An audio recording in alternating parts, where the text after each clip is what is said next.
Hey guys, it's Akuma Max here. I've been looking around to try and do a switchblade key modification for my '05 TL.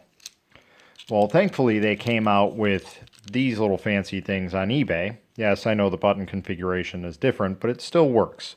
So I'm happy as pie. It was, I think, maybe 40 bucks. I got it as a early Christmas present.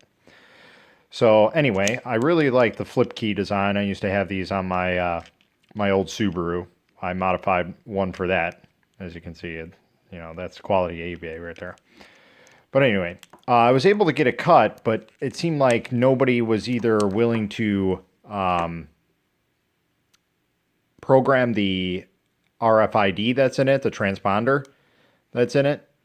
And I called Acura today, Acura of Elmhurst actually, and they quoted me, I believe it was $140, and they said it would take about 45 minutes for them to do that. So I was like, I'm done. So I tried looking up again online to see if there was a way to basically remove the old chip from my key and use it in my new key, because that's all it needed was just a chip. So the one that I got with the eBay came with the chip, but of course it needed to be programmed. So, and everybody was charging an arm and a leg. So I took it upon myself to go ahead and chop up my existing key.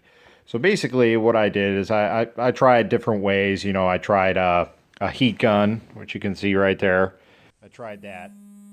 And then I also tried, prying it open with a little screwdriver, mini screwdriver, like a jeweler's one.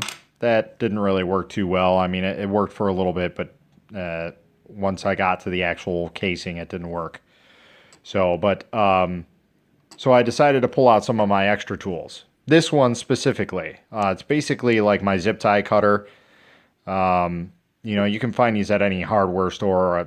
I think they're no more than 10 bucks, I believe. I could be wrong. They could be up in the $20 range, but hey, $20 is a hell of a lot cheaper than $140.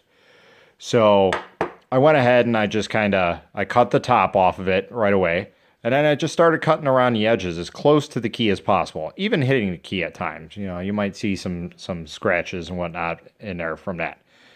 So I was trying to take as much precaution, because I didn't know where the transponder was in this key. In my Subaru was a little bit easier to get to. This key's a little stronger. So I ended up cutting it on the edges, and it basically just started coming apart. It's still stuck together because I'll show you here in a second. When I have my my little screwdriver here, you can see as you get in to this little area, you can kind of pop it out. So as you can see, it's coming out a little bit. So it wasn't that easy, but still, you apply a little pressure on it and it'll eventually undo. So then once I opened up the one side, basically this little plastic piece holds inside here, and it holds the little transponder chip. Now I don't remember which way it was facing open, but basically if you're worried about cutting your transponder, don't. Unless you're cutting directly in the center, that's the only time you're going to hit your chip, because it's literally in the center in a little pod. So I figured I'd give this little video for you guys that are struggling trying to find things. It's just that easy. And then to get it out, this little transponder is kind of stuck in there a little bit. So I kind of like bent it a little bit with like a pair of pliers and whatnot. Not too much. And then I kind of cut a little bit off to the side here as close to as possible, but not touching the transponder. And it just basically fell right out. So, and then from there on, I was able to put it inside this key, and now it works. So I have a fully functional transponder and switchblade key for less than probably 60 bucks, including the cutting. So just figured I'd let you guys know. Have a good day.